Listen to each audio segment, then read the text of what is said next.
Yeah, and also interested, even if Peterson does get a new trial, how likely, Paul, do you think, or do you see a different outcome from the first one nearly 20 years ago? I would be hard pressed to say that we're likely to see a different outcome. I think, especially with a case like Peterson's, where there was so much national attention and there was so much coverage, and so many people were so inundated with the facts as it was going on. I even remember what was happening 20 years ago when this case was in the media. I think it's very unlikely that a new panel of jurors coming in, hearing that same evidence, is going to come to a different conclusion. Now, it being 20 years, things could be different. Testimony may have faded out of the memories of some people. Some of the evidence may even, it shouldn't have been, but some of the evidence may have been destroyed. We see that happen sometimes in cases that are so old, even when it's not supposed to happen. But I think, generally speaking, we would probably see this case go the same way that it went last time. Now, I do want to now hear from Scott Peterson's attorney, Cliff Gardner. Let's listen in again to what he had to say. Let's then discuss a bit. Yeah, so we're trying to figure out right now what's happening with the sound bites, but I do want to then go back to our guests again. We have criminal defense attorney Kurt Altman and criminal defense attorney Paul Townsend. Paul, listening right there to what was going on. It appears this isn't about a jury here. This is the judge really determining what to do with these arguments that are before them. Is there any way that this incident that happened in the juror's life will come back and affect what's going to happen with the life or death of Scott Peterson?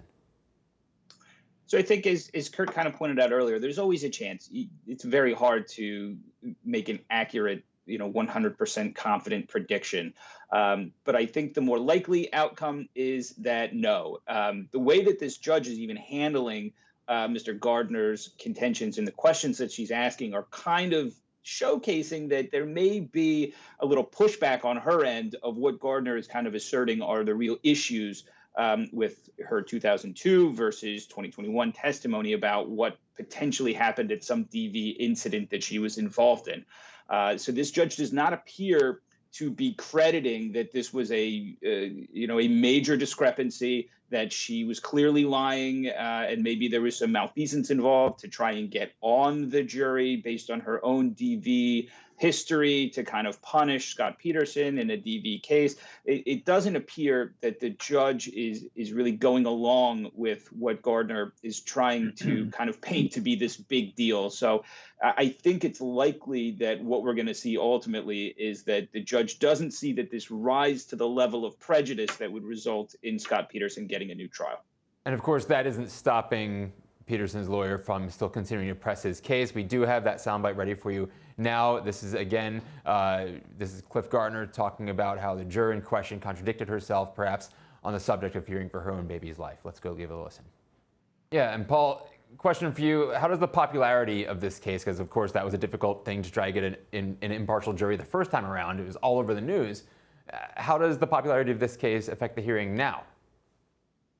So I think anytime that you have a case with this kind of national attention, all of the issues kind of get magnified, and things that might not have been these earth-shattering things that, cameras get crowded in the courtroom to cover can become that big of a deal. So with all of the press surrounding the Scott Peterson trial and all of the fanfare it received, and has continued to receive, because this was a big deal in 2002, and then in the last couple of years, it's been in the press over and over and over again. So the idea that even now you would be able to get, another 12 jurors and 3 or 4 alternates that are sufficiently ignorant of the facts and circumstances as they came out, and could be unbiased with all of what they've already heard about Scott Peterson. I mean, it would be borderline impossible. So the national attention that this has received is absolutely going to play a major role in whether or not a retrial is even possible here. Yeah, so these are fraught questions, of course, that the judge is dealing with right now in the Scott Peterson hearing. We do have to take a break now. We'll come back to another hearing going on, this time in Florida, over another life or death issue in a matter of sentencing. Please stay with us.